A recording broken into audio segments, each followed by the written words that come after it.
Bidcorp was split from Bidvest in May 2016, and it's headquartered in Australia but listed here on the JSE, so partly home. Yeah, I think that's home. That's good enough. Globally diversified food services business, market cap 91.2 billion rand, PE of 23.9, dividend yield 1.8%.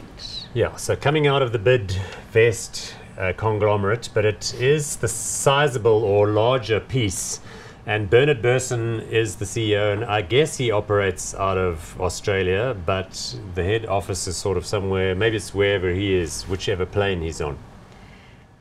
Bidcorp, let's chat about it, Chris. Yeah, I mean, the genesis of this company is that it came about effectively a few years ago when Bidvest received an unsolicited, not to say a hostile bid, from, we think, Sodexo, another big European food services company, basically asking if they would like to be bought out.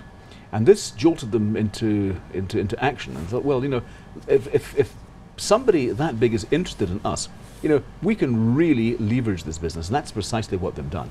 And as Paul says, spun it off, what, last year, the year before, and it's been very, very successful. And I mean, I think, you know, a very, very streamlined business in that whole food services area, and it straddles a number of countries. So, you know, you're diversifying a lot of your risk away in this. Let's just look at the share price graph again. So what this will show is merely the period since it came out of the consolidated group. And it started off the day it first started trading, and it's traded at 304 rands a share. And then it's kind of gone around about, people I think have been battling to get their heads around just how big this company will be, where its earnings will be, what the impact Brexit of the means for rand it. will be for it.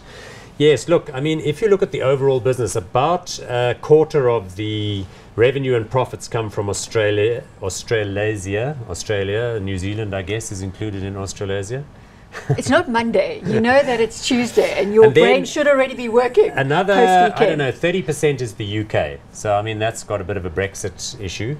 And then another 30%. I mean, that's a substantial part of the business. Europe, continental Europe, because remember they got that Delhi XL business in the Netherlands and the likes. And then the rest is the rest. That's China, Chile, South Africa, all sorts of stuff. So not much South Africa at all. Like a global, but not the US. So I guess that makes it interesting operationally and also as a potential acquisition target. That's why I said, you know, we're bringing it home, but we're not really bringing it home, although we do have the JSE listing. Hot or not?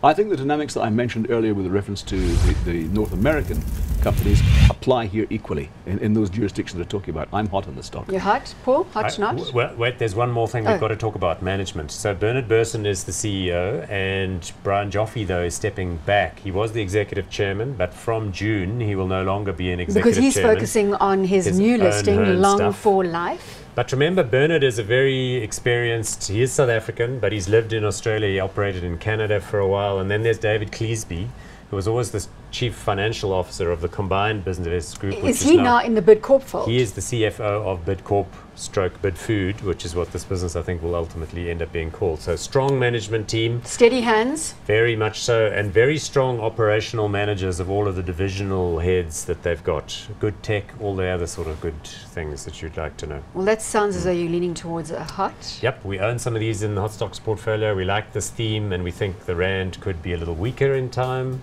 which would jazz up the share price and the margins. Hot? Yep, definitely hot.